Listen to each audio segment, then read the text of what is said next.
O pastor Silas Malafaia está full pistola contra o Pablo Marçal.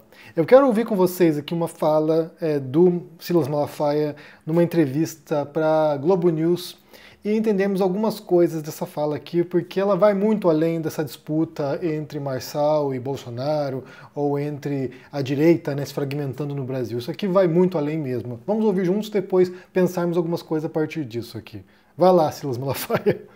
Direita, que se mostram mais autônomos em relação ao bolsonarismo, que tiveram um desempenho importante. O caso mais evidente é o Pablo Marçal, tem a Cristina Grêmio também em Curitiba. Então, eu queria que o senhor fizesse uma avaliação, um saldo, né, dessa eleição, sobretudo para o campo da direita. Bem, em primeiro lugar, Pablo Marçal não é direita. Pablo Marçal é uma farsa que chegou de repente. Quando você diz que alguém é da direita ou da esquerda, tem que ter história.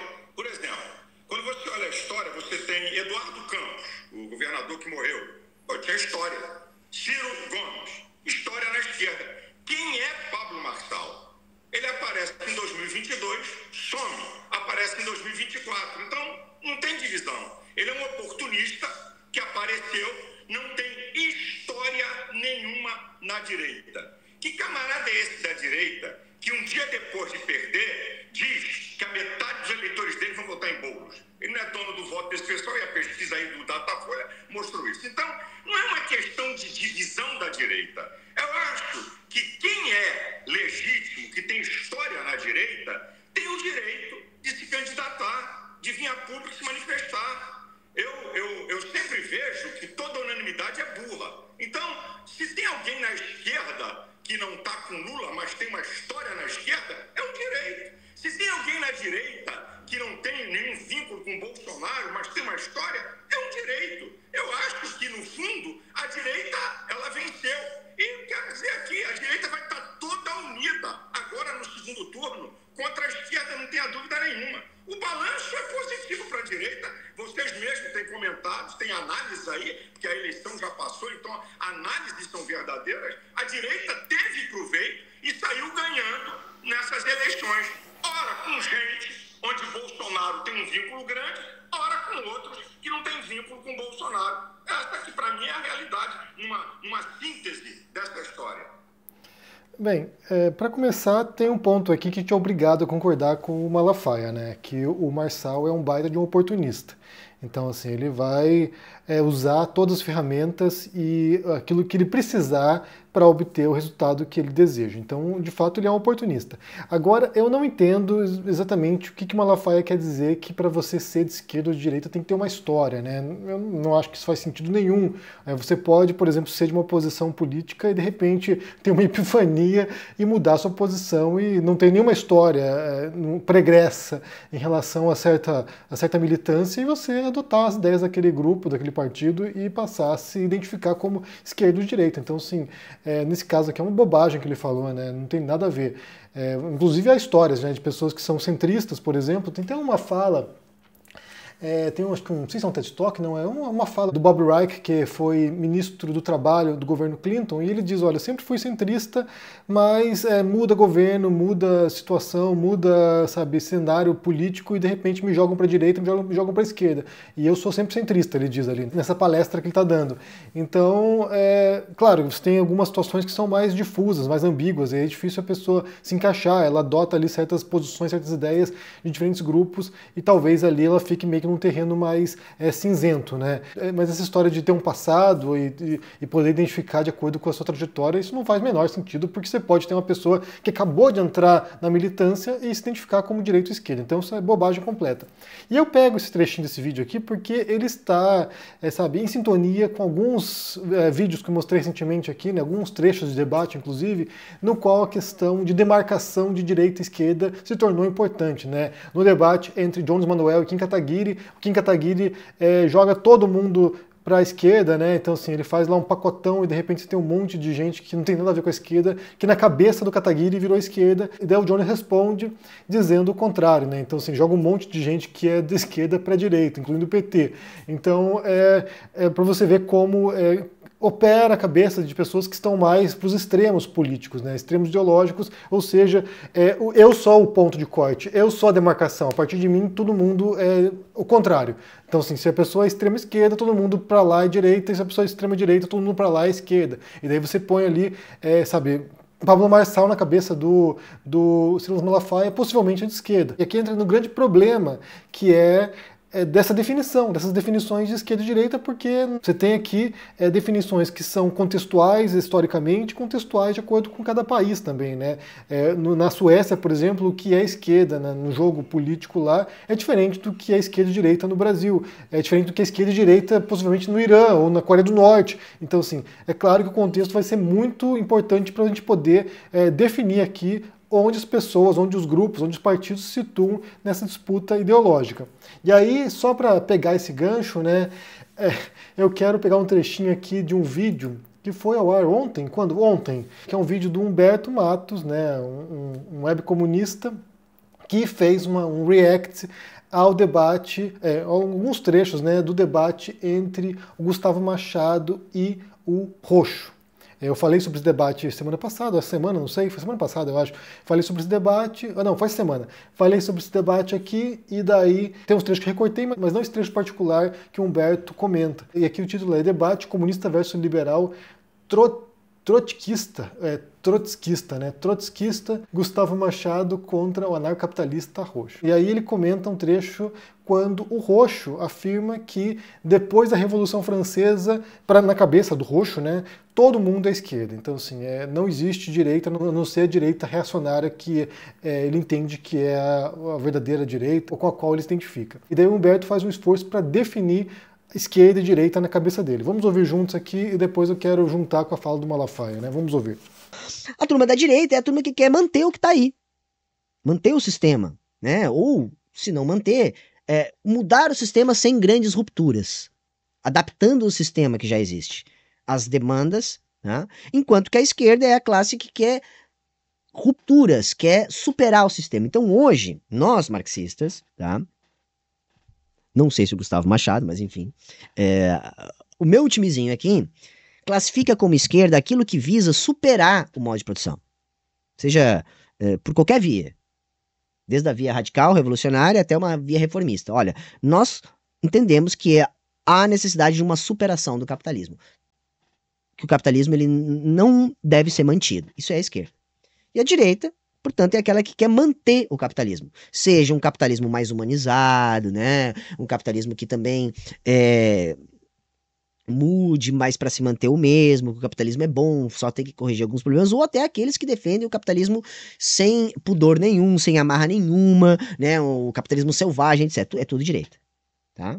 Então, se você quer chamar de outro jeito, beleza, tô nem aí pra você. O que nós estamos chamando de esquerda e direita é isso. Esquerda quer superar o capitalismo, direita quer manter ou quer arrumar o capitalismo. Então, curiosamente aqui a definição do Humberto, e é óbvio que ele não se importa com a opinião de ninguém, porque aqui entra mais uma vez, né, naquele universo da conceitualização, das definições, diferentes grupos vão conceitualizar diferentes fenômenos, diferentes ideias de maneiras distintas, então assim, é óbvio que ele não se importa com o que outros grupos pensam, porque ali nesse universo que ele habita, há algumas definições muito particulares que só eles adotam e que não é compartilhada por praticamente mais ninguém. Mas ele vem com uma definição que, curiosamente, é a definição que se dá de extrema esquerda ou de esquerda radical. Por exemplo, tem um artigo aqui bem interessante, que até já apresentei aqui em algum vídeo bem antigo meu, que fala sobre os partidos contemporâneos da esquerda radical, da extrema esquerda na Europa.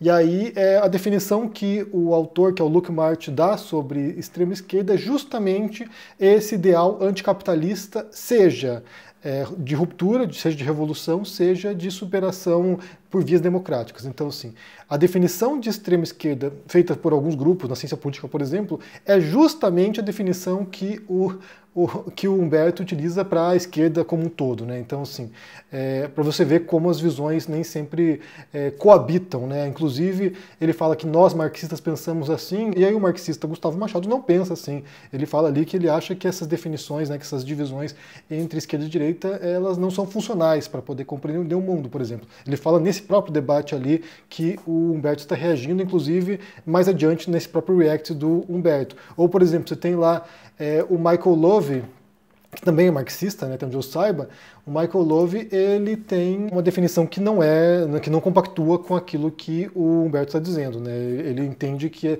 existe uma esquerda que é uma esquerda anticapitalista, de superação do capitalismo, e existe uma esquerda que é mais conciliatória e que está visando ali no interior do sistema reduzir as desigualdades. Se a gente for pegar, por exemplo, a mais aceita definição de esquerda e direita, que é a do Norberto Bobbio, e aí ele tem um livro no qual ele justamente trabalha com essa distinção, você tem uma definição que é, como eu falei, é mais usada, mais corrente, e aí o Bobbio ele adota a ideia de que a esquerda visa enfrentar a desigualdade, ou seja, uma luta por uma sociedade mais igualitária, enquanto que a direita visaria, pelo menos, preservar a liberdade e as tradições, né? Essa definição é muito mais aberta, né?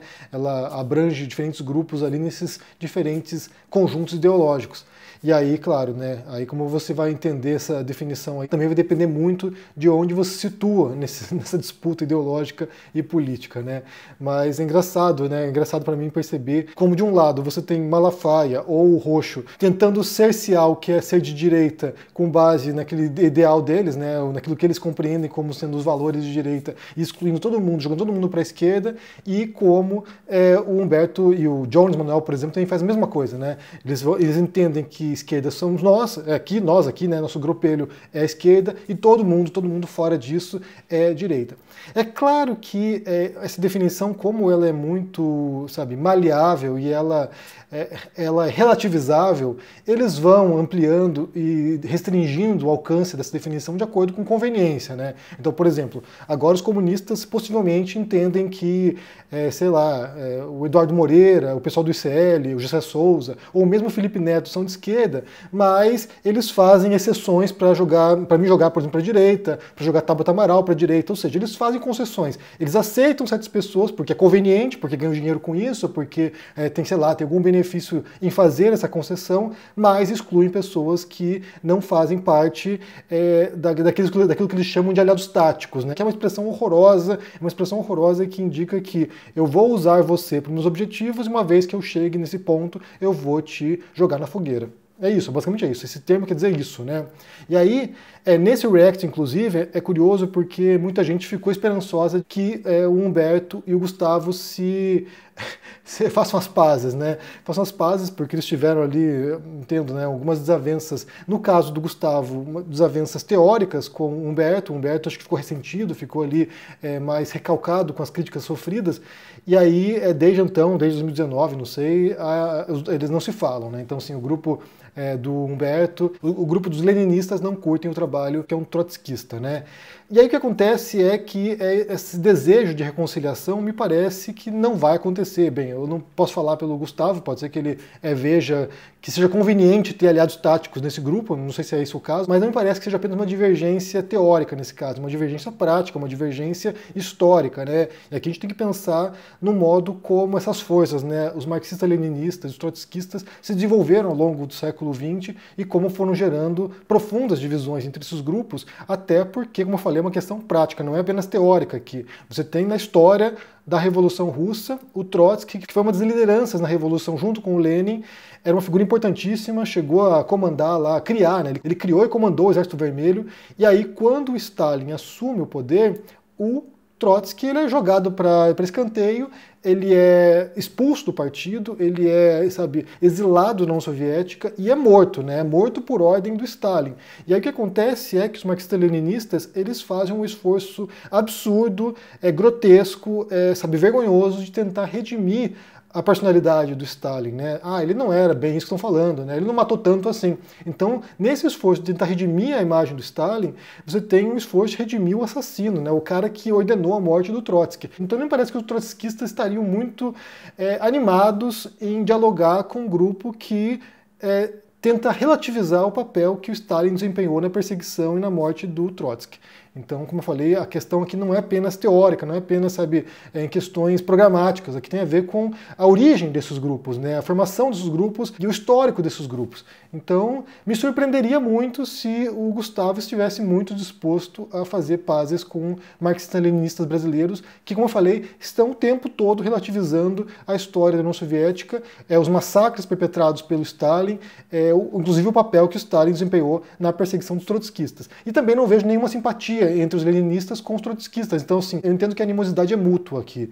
E aí, mais uma vez, reflete, né, as divisões que se dão nesses grupos, tanto a direita, né, com o Malafaia falando sobre o Marçal, e bolsonaristas brigando com o Marçal, e aí essa fragmentação que se deu logo após a chegada do poder, porque acho que é isso, né, uma vez que um grupo chega no poder, você tem muita gente que se alinha para poder chegar ao poder, mas uma vez que atinge o objetivo, esses grupos fragmentam e passam a disputar pelas migalhas do poder. Então, esse é o segundo desafio, né? O primeiro é chegar ao poder, o segundo é manter o poder. Então, no bolsonarismo, muita gente foi triturada depois pelo Bolsonaro, pelos bolsonaristas, muita gente que, inclusive, ajudou, né? Catapultou o Bolsonaro para a visibilidade, foi depois perseguida, foi, sabe, expurgada. Então, assim, esse é um processo bastante recorrente de tomada de poder. É você, sabe, expurgar depois os dissidentes, os críticos, expurgar as vozes discordantes, você expurgar possíveis lideranças que possam ameaçar o seu posto. Isso aqui também é uma questão histórica, né? Desde monarcas até em democracia. Claro que na democracia o negócio é muito mais sutil, né? O expurgo de divergentes se dá ali dentro do processo democrático. Quando se trata de uma ditadura ou de uma monarquia absolutista, o negócio às vezes é cabeça rolando mesmo, né? E outra coisa, né? Outra acusação que o Humberto fez em relação ao Gustavo foi chamado de dogmático. E aí, desonesto, né? Dogmático e desonesto. E aí é muito curioso você pegar o Humberto, que talvez seja o mais dogmático de todos os que estão na internet hoje falando de marxismo, o mais dogmático de todos, chamar alguém de dogmático. Então, assim, no mínimo, é uma falta de autocompreensão daquilo que ele faz. Mas, de qualquer maneira, é interessante você entender essa tentativa de demarcar também o território, né? Olha só, aqui entra. Essa pessoa pode entrar porque eu abri a porta para ela, né? Mesmo que eu não concorde com ela, mesmo que seja um aliado tático, entre aspas, eu abro a porta para que essa figura aqui, que não tem nada a ver com aquilo que eu defendo, possa entrar e lutar comigo e depois eu expurgo essa pessoa. E por outro lado também, o esforço de você se diferenciar dos demais, né? Eu não sou como essa pessoa, eu não sou como esse que se diz esquerda, mas é um reformista, ou que se diz esquerda, mas não é anticapitalista. E aí também vale pensar, como eu falei, como há figuras que são de esquerda, claramente de esquerda, defendem pautas de esquerda, são críticas do capitalismo, mas não defendem a superação do capitalismo ou não defendem uma revolução para acabar com o capitalismo, né? Basta pensar, por exemplo, em muitos teóricos, muitos intelectuais, incluindo o próprio Gessé Souza, né? O Gessé Souza é alguém que fala muito sobre isso, critica muito o capitalismo, tem como referências teóricas alguns autores que são críticos do capitalismo, como Max Weber, como o Bourdieu, como o Habermas. E nenhum dos três, ou dos quatro, né, incluindo o Gessé, são pessoas que defendem a superação do capitalismo, seja via revolucionária ou seja via reformista. Eu acho que muitos deles entendem que nesse sistema é possível reformá-lo e tentá-lo transformar num sistema mais justo. Mas também não posso falar por eles aqui, mas é como eu entendo, como eu leio esses autores. E basta pensar também na Internacional Socialista, né, que é um movimento que inclui muitos partidos de esquerda pelo mundo, incluindo o PSOE da Espanha, incluindo o PT do Brasil. E também não me parece que a pauta da Internacional Socialista seja anticapitalista. É crítica do capitalismo, mas não me parece que seja de superação do capitalismo. Inclusive tem um trechinho aqui bem interessante aqui da declaração de princípios deles, que eu quero ler para vocês, quando eles falam o seguinte aqui, olha: a crescente interdependência do mundo não deixa espaço para controvérsias e confrontos fundamentalistas. Para sobreviver e nos desenvolvermos juntos, são necessárias tanto a cooperação quanto formas civilizadas de disputa, mesmo entre ideias e forças políticas antagônicas. Rejeitamos e condenamos, portanto, todas as formas de fundamentalismo político ou religioso. O comunismo perdeu o apelo que teve em certos momentos, após a Revolução de Outubro ou durante a luta antifascista, para uma parte do movimento operário e para alguns intelectuais. Os crimes do stalinismo, as perseguições em massa e a violação de direitos humanos, bem como seus problemas econômicos insolúveis, deterioraram a imagem do comunismo como uma alternativa ao socialismo democrático ou como modelo para o futuro. A Internacional Socialista apoia todos os esforços para transformar as sociedades comunistas através da sua liberalização e democratização. O mesmo apoio é dado à descentralização da economia por meio de mecanismos de mercado, à luta contra a burocratização e a corrupção e, acima de tudo, ao reconhecimento de que direitos humanos e a abertura política são elementos fundamentais para uma sociedade dinâmica e progressista. Então, assim, você tem aqui, como eu falei, esse movimento, né, internacional em defesa do socialismo democrático, e aqui no programa deles, eles estão dizendo que eles rejeitam esse modelo das nações ditas socialistas, né, do tal socialismo real. Então, assim, esses são de direita, essas pessoas, né, o PSOE de direita, o PT de direita, e aí é claro que dentro de uma visão fundamentalista, como eles dizem aqui, Acho que sim, acho que sim. Bem, eu quero saber de vocês como vocês pensam aqui essa fala do Malafaia, né, dizendo que o Marçal é um oportunista, não é nem de direita nem de esquerda, que tem que ter um histórico para poder definir quem é de direita e esquerda, e a fala do Humberto, né, dizendo que só é de esquerda quem quer a superação do capitalismo, ou seja, alguém que visa usar o capitalismo ou usar o sistema vigente para transformar esse sistema, transformar num sistema mais igualitário, que seria a definição do Bobbio, essa pessoa não é de esquerda. Ela, sei lá, compactua com o capitalismo, né? Sei lá. Bem, diga o que vocês pensam aqui sobre isso, deixa aqui embaixo no comentário, deixa o joinha, se inscreva no canal aqui, ativando o sininho, isso é muito importante para ajudar aqui no engajamento. Se torne um membro, dá uma força e se cuide por aí. Um forte abraço e até mais. Tchau. Eu já errei muito na internet, pode ter certeza disso. A verdade é que eu levei muito tempo para entender que eu estava cego pelo ódio e que isso me levava a falar coisas sem pensar, sem estudar, apenas para impactar. Mas eu passei por um processo de mudança e mudei. E decidi que eu ia lutar para compensar e corrigir os meus erros do passado. E eu quero contar tudo isso em detalhes para você. Não só a história desse encontro, mas toda a minha trajetória. Em detalhes que eu nunca contei para ninguém. Por isso vai acontecer um encontro histórico no ICL e você é meu convidado. O encontro vai ser no dia 17 de outubro, às 8 da noite. E eu vou exibir no meu canal ao vivo, além dos canais do ICL. Mas você precisa se inscrever. Clica aqui em Saiba Mais e garanta a sua participação comigo.